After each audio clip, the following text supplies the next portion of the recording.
Nirvana is in you and you are in Nirvana. Because Nirvana is your original nature that has been adulterated, sophisticated, polluted by imports from the outside. What your sense organs have imported from the outer world.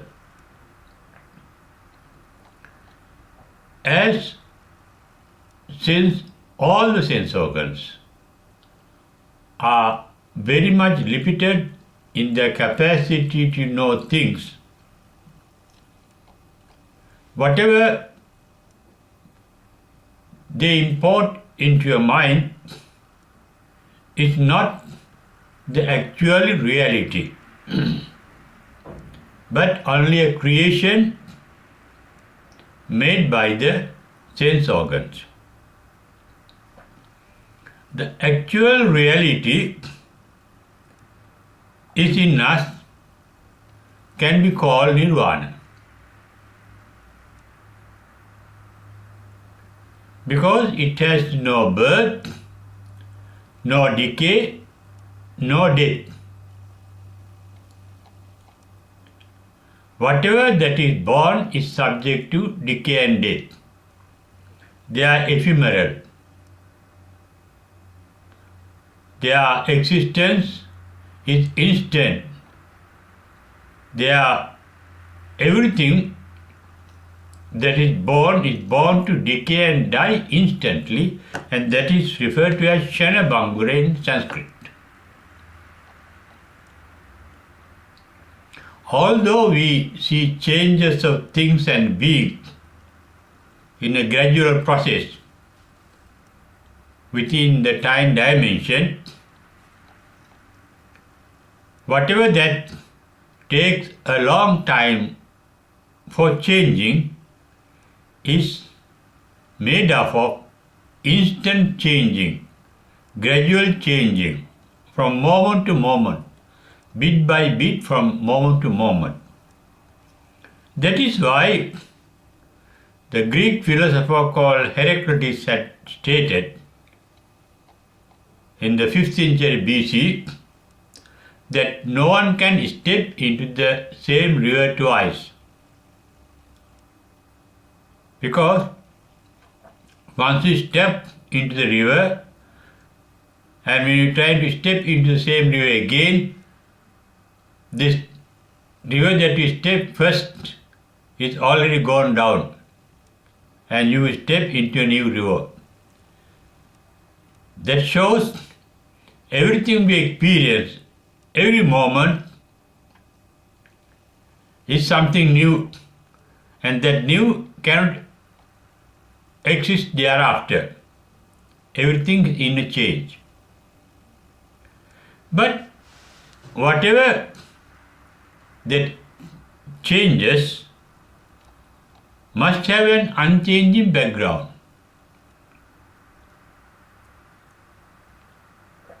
Non-moving background.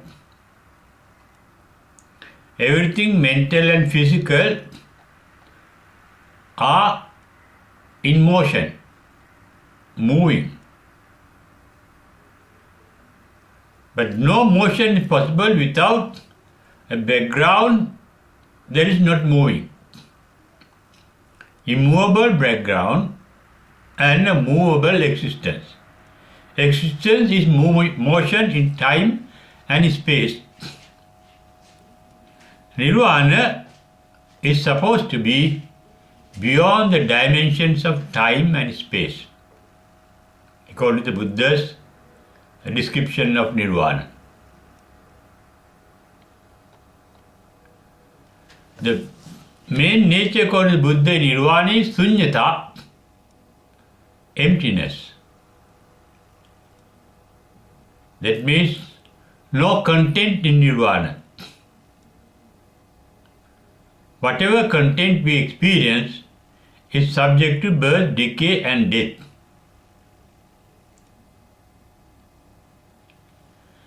Nirvana, there's no birth, decay and death because there's no content in Nirvana called sunyata in Pali.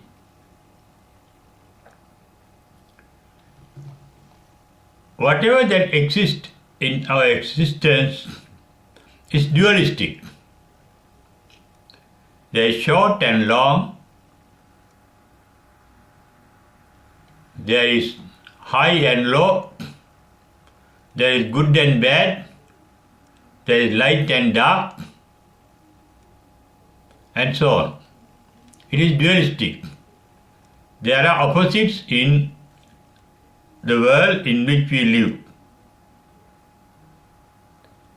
In the Kevada Sutta of the Digha Nikaya, Buddha has mentioned the Nirvana is non-dualistic. The Buddha's words are Etta Digancha Rasancha Anum Tulam Subhasubham. In Nirvana, there is nothing that can be called long and short. Digam Rasam. Digam means long, Rasam means short. Anum Tulam, there is nothing that can be small or big. Anum means small, Tulam means big. Subhasubham, there is nothing that can be called good or bad. Subha is good, Asubha is bad.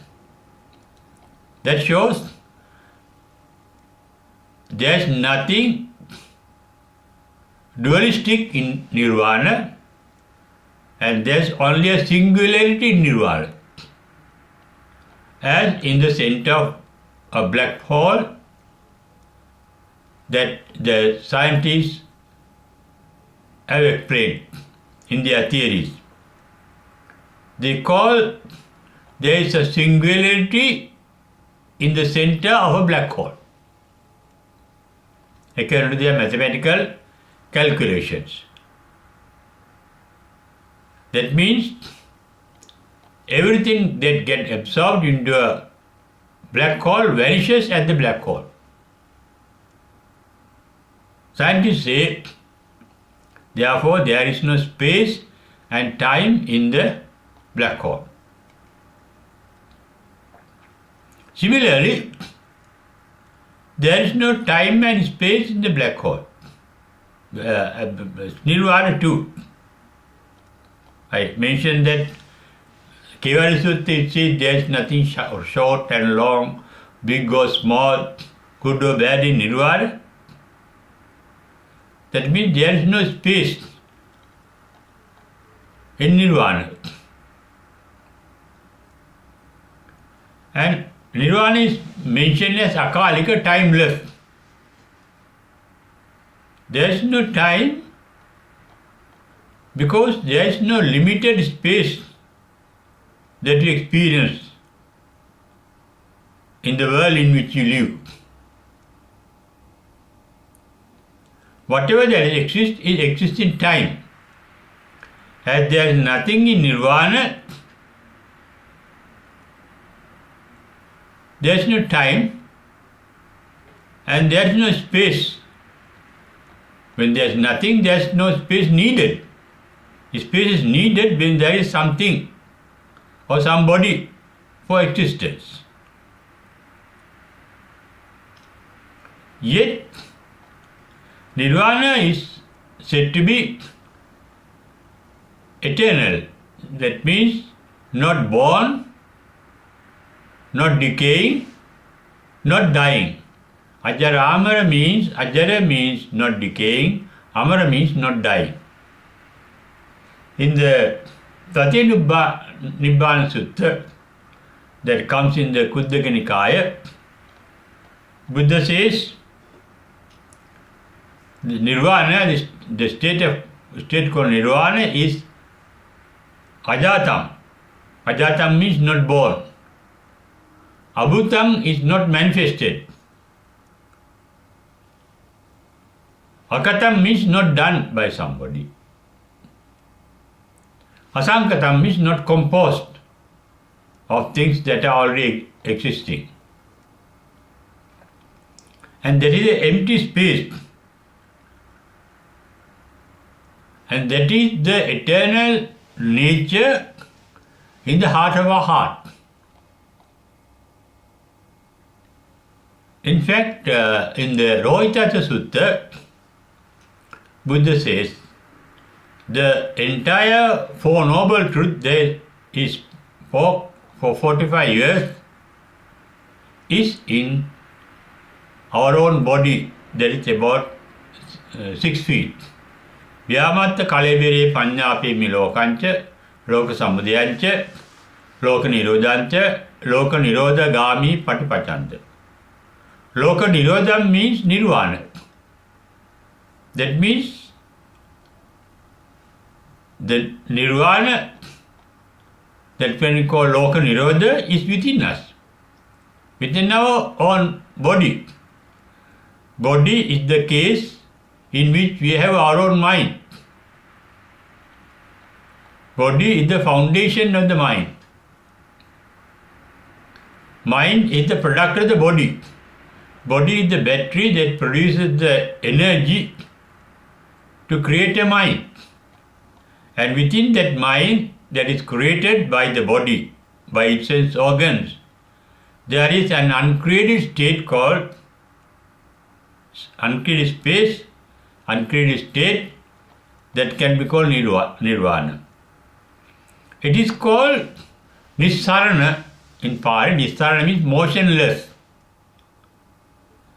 Everything physical is in motion. The sun is moving. The moon is moving. Stars are moving. All planets are moving. Even in an atom, in significant small space called atom, there are electrons moving round the nucleus of the atom. And within the nucleus of the atom, according to science, there are protons and neutrons rotating round themselves. They are in motion. According to the latest physical theory called string theory, now there were 5 theories that developed during the period from 1970 to 1995, and in 1995 all those 5 theories were amalgamated into one theory called M theory, that may be called the master theory, master string theory. According to all those 5 theories as well as the master theory, in universe there is nothing but vibration of energy strings. All physical elements are vibrations. Atom is a vibrating field. Electron is a vibrating field. Proton, neutrons are vibrating fields. There are vibrations throughout the universe. And they say, the scientists, the universe is an orchestra of music, vibrating music. And scientists have now found out. It was in 1929, Edwin Hubble, the scientist, found out through his telescope that universe is expanding. In 1988, Stephen Hawking, the great scientist, British scientist, read a book showing a short history of time from the Big Bang to the Big Crunch. It shows that universe is expanding during a certain period, and it started after expansion, complete expansion, contracting for another period. And the expansion begins with the Big Bang, and the contraction ends with a big crunch in a black hole. It is a black hole that exploded and produced the universe that is expanding according to the view of the scientists. That means everything, the entire universe and everything in it are in motion. A motionless state can be found only within our own mind. It is that state that is called Nirvana. All motions lead to heating. Therefore, Nirvana is a state free from heating.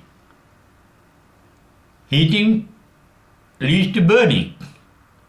Burning leads to pain in a minor, insignificant degree or a higher degree.